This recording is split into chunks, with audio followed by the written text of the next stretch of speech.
جواہر رمضان، جواہر رمضان، جواہر رمضان، جواہر رمضان۔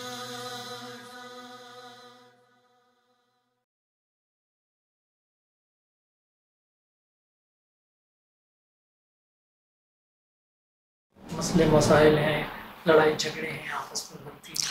سورہ آل عمران آیت نمبر 9، 114 مرتبہ روزانہ پڑھیں، آگے پیچھے درود شریف 11 بار پڑھیں، تو انشاءاللہ تعالیٰ یہ ان کے بھائیوں میں آپس میں جو اختلافات ہیں اور یہ سب ایک جگہ اکٹھے ہو جائیں گے اور یہ ختم ہو جائیں گے۔ یہ اکثر ایسا ہوتا ہے کہ بڑی اچھی جو ہے کہ زندگی چل رہی ہوتی ہے اور اس زندگی کے اندر تبدیلی بدلاؤ اس وقت آتا ہے کہ جب یہی بچے بڑے ہوتے ہیں اور بڑے ہونے کے بعد پھر رشتوں کا ایک سلسلہ شروع ہوتا ہے اور پھر یہ تنازعات جو ہے وہ بننا شروع ہوتا ہے۔ بات یہ ہے کہ پہلے جو بچے ہوتے ہیں تو وہ دو دماغ ان کو چلا رہے ہوتے ہیں، ایک ماں اور ایک باپ، اور وہ دونوں ان سے مخلص ہوتے ہیں۔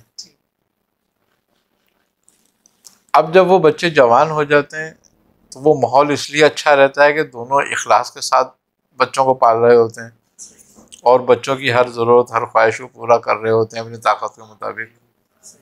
اب اس کے بعد جب بچے جوان ہو جاتے ہیں تو پھر وہ اگر 4 بچے ہیں تو وہ 6 دماغ ہو گئے۔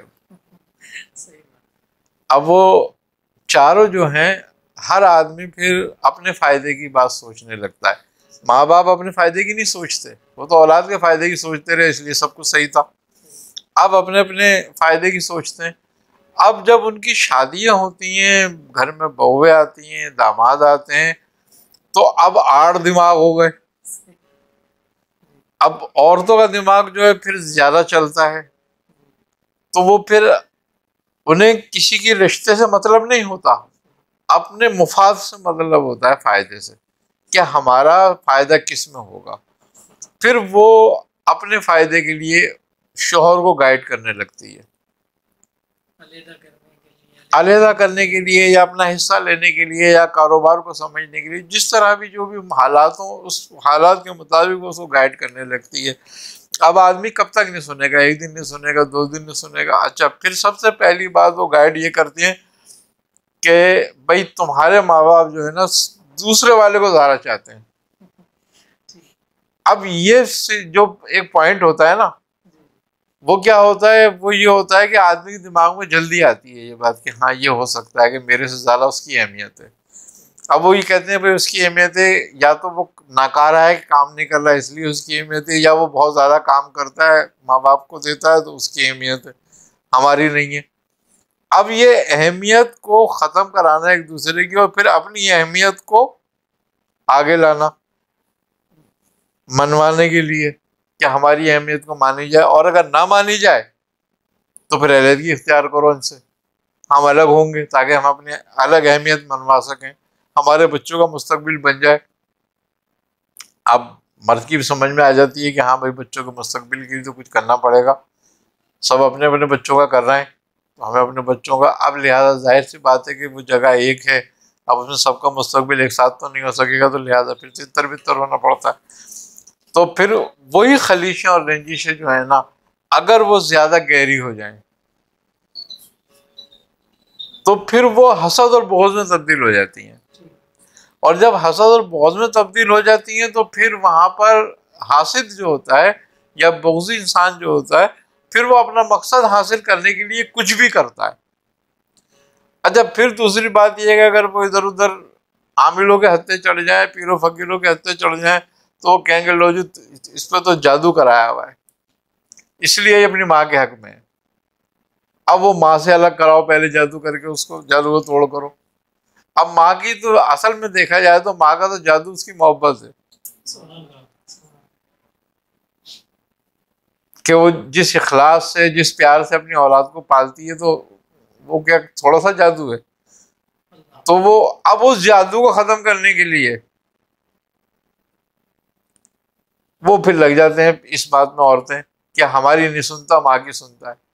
اب پھر وہ اوپر الٹے سیدھے تعویذات یہ وہ گھر میں شروع ہو جاتے ہیں. اچھا جب یہ اس قسم کے جب کام شروع ہوتے ہیں ایک دوسرے کی مخالفت کے لیے یا کسی کو اپنے کنٹرول میں کرنے کے لیے, تو پھر وہاں پر ایک شیاطین کی وہ آماجگاہ بن جاتی ہے. اب جب شیاطین کا جہاں آماجگاہ ہو جاتی ہے تو پھر وہاں پھر تتر بتر ٹوٹ ہی شروع ہوتی ہے, اور پھر خیر و برکت بھی چلی جاتی ہے, گھر سے تنگیاں بھی آنا شروع ہو جاتی ہیں. اب ظاہر سی بات ہے ایک جوائنٹ فیملی میں ہوتا ہے تو ایک دوسرے کی کم آمدنی بھی اس میں کھپ جاتی ہے. لیکن جب انڈیپینڈنٹ ہو جاتا ہے, الگ ہو جاتا ہے آدمی, تو پھر احساس ہوتا ہے کہ میری آمدنی کم ہے یا زیادہ ہے. پھر تنگی بھی آتی ہے اگر کم ہے تو, پریشانی آتی ہے کیونکہ خرچے بڑھ جاتے ہیں. خوبی کی بات یہ ہے کہ آپ دو گھر چلاؤ, دو کے پیسے ڈبل ہو جائیں گے. آپ ایک چلاؤ تو ایک حصے میں ہی سارا کام ہو جائے گا ایک ہی گنا میں, ورنہ دو گنا ہو جائیں گے الگ الگ. اکثر ایسے گھروں میں دیکھا گیا ہے کہ دو بھائی تھے, آپس میں ان کے جھگڑے رہنے لگے, ایک گھر تھا, گھر بیچ دیا. اچھا مزے کی بات یہ ہے کہ خرچہ دینے کے لیے دونوں میں سے ایک تیار نہیں کہ میں خرچہ دوں, وہ کہ میں اپنے بچوں کا پورا کروں, میں اپنے بچوں کا پورا کروں. اب جبکہ ان کے جس سے جو خرچہ مانگا جا رہا ہے وہ اتنا ہے کہ بھئی گھر چل جائے بس, خالی باقی تم اور بچوں کا دیکھ لو. اب جب الگ ہوئے تو ایک ایک پہ جب بٹن پڑا تو وہ اتنا بٹن تھا کہ اگر وہ اپنے گھر میں دیتے تو 3 ماہ گھر چلتا ہے 1 مہینے کے خرچے سے. تو یہ عورتیں نہیں سمجھتی اس بات کو, دیکھتی وہ اپنا مفاد اور اپنی حکومت چاہتی ہیں بس. اچھا بعض عورتیں مجبور ہوتی ہیں بیچاری ہیں کہ وہاں کا ماحول ایسا ہوتا ہے کہ انہیں الگ ہونا پڑتا ہے یا ضرورت ہوتی ہے اس بات کی کہ وہ الگ ہوتی ہے, لیکن یہ گاہے گاہے ہوتا ہے. اکثر یہ جو ہے وہ اپنی حکومت کے لیے گھروں میں فساد پیدا ہو جاتے ہیں. اچھا بدگمانی ہمارے یہاں سب سے بڑا مسئلہ بدگمانی کا ہے کہ ہمارے یہاں خواتین میں آپس میں جو دیورانی جٹھانی ہے نندے ساسیں ہوتی ہیں یہ بدگمان بہت ہو جاتے ہیں ایک دوسرے سے, اور بہت جلدی ہو جاتے ہیں. اگر کسی نے ذرا برابر بھی یہ کچھ کہہ دیا نا ایسا, کسی عامل نے, کسی فقیر نے, کسی پیر نے, کہ بھائی تیری سسرال والے اچھے نہیں ہیں تیرے ساتھ, بس وہ سمجھ لے گی اب میری نندے میری دشمن ہے, میری ساس میری دشمن ہے, اور میری دیورانی جٹھانی میری دشمن ہے. یہی لوگ کچھ میرے کو دیکھتی رہتی ہیں, کراتی رہتی ہیں, مجھ سے جلتی رہتی ہیں. اب خدمت سے آزماتے ہیں. اگر مثال کے طور پر ایک بیٹے کی بہو جو ہے وہ ساس سسر کی خدمت کر رہی ہے, گھر والوں کی خدمت کر رہی ہے, دیکھ دیے کہنے کہ لو اس کی اہمیت زیادہ میری نہیں ہے, اس نے کچھ کر کے کھلایا ہوا ہے سب کو, کہ جو ہے سب اس کے قابو میں, سب اس کے کہنے میں. اب یہ بھائی تجھ سے سینئر ہے وہ, یہ سمجھ انہوں نے خدمت کی ہے سب کی, جب تو خدمت کرے گی اور اتنے سینئر ہو جائے گی تیری بھی اہمیت ہو جائے گی. لیکن وہ تو آن کے دوسرے دن ہی کہتی ہے میری اہمیت نہیں ہے, اس کی اہمیت ہے, سب اس سے پوچھتے ہیں. حالات یہ سمجھنے والی بات ہے یہ. اچھا اس کے بھی بہن بھائی ہیں, اس عورت کے جو آئی ہے گھر میں, اس سے بھی یہ سمجھنا چاہیے کہ اگر میرے گھر میں یہ حالت پیدا میری بھاوا جان کے کر دے تو میری ماں باپ کا کیا حال ہوگا. یہ باتیں نہیں سمجھتے ہیں ہم, اس طریقے سے گھر ہمارے پھر ٹوٹتے ہیں. اسی طرح ہم نے دیکھا ہے کہ آپس میں خواتین کا کانوں کے اندر باتیں کرنا یہ بڑا عجیب فعل ہے جس سے اس سے بھی نفرت پیدا ہوتی ہے. اچھا یہ خاص بات ہے کہ جب فساد پھیلانا ہو تو ایک خاتون کسی دوسری خاتون کے کان میں کچھ بات کر دے, چاہے اپنی ہی بات کر لے, سامنے والی جو دیکھ رہی ہوگی نا وہ کہے کہ میری برائی کری ہے ان نے, اب وہ دشمن ہو جائے گی اس کی کہنے والی کی کہ جس نے کان میں بات کری ہوگی, اور اس سے پوچھنے لگے گی تو یہ بتا ان نے میرے خلاف کیا بول رہا تھا.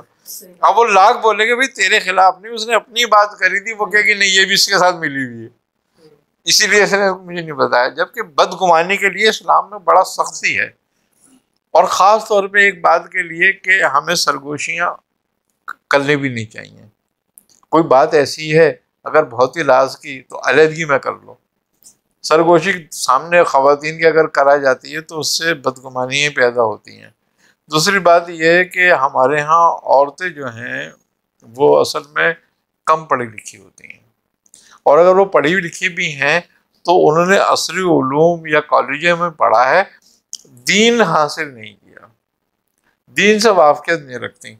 کہ اللہ تعالیٰ نے چغلی پر، غیبت پر اور کسی کی بات چھپ کر سننے پر کتنی وعیدیں ہیں اس بات پر، اور کسی کی برائی پیچھے کسی کے کرنے پر یعنی کہ غیبت کرنے پر کتنی سزائیں رکھی گئی ہیں۔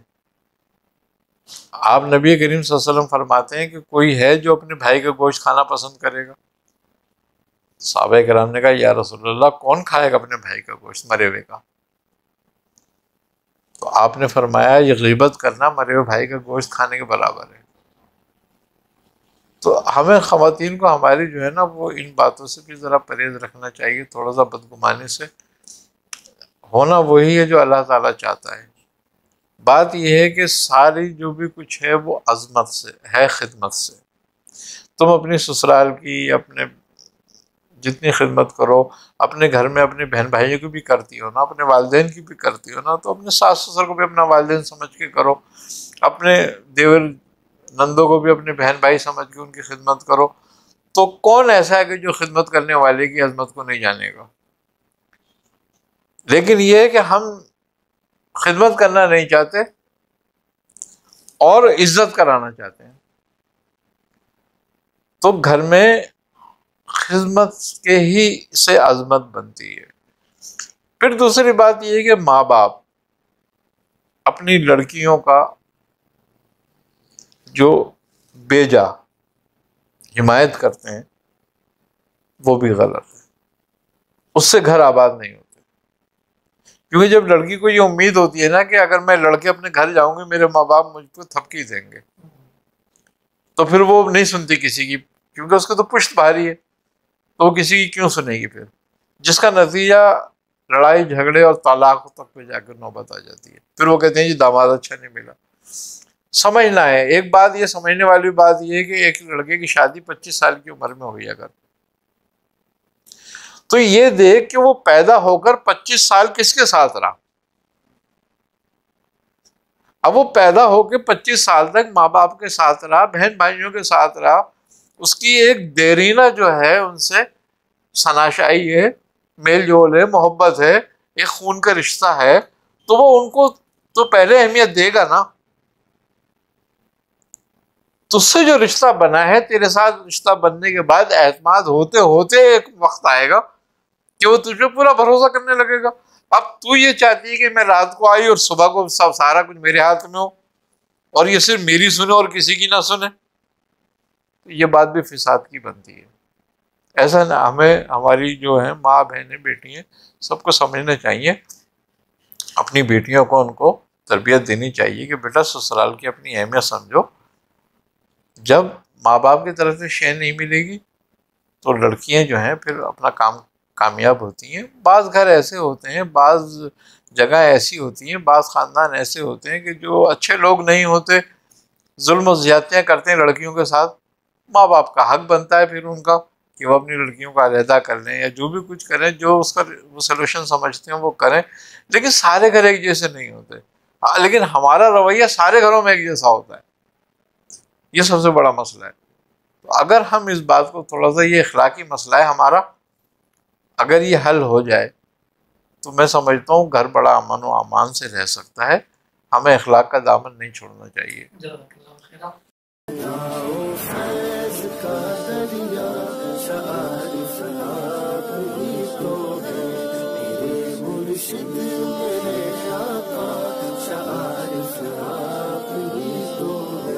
تمہارے در پہ جو آیا خدا کو اس نے پہچانا، تمہارے در پہ جو آیا خدا کو اس نے پہچانا، خدا کو اس نے پہچانا۔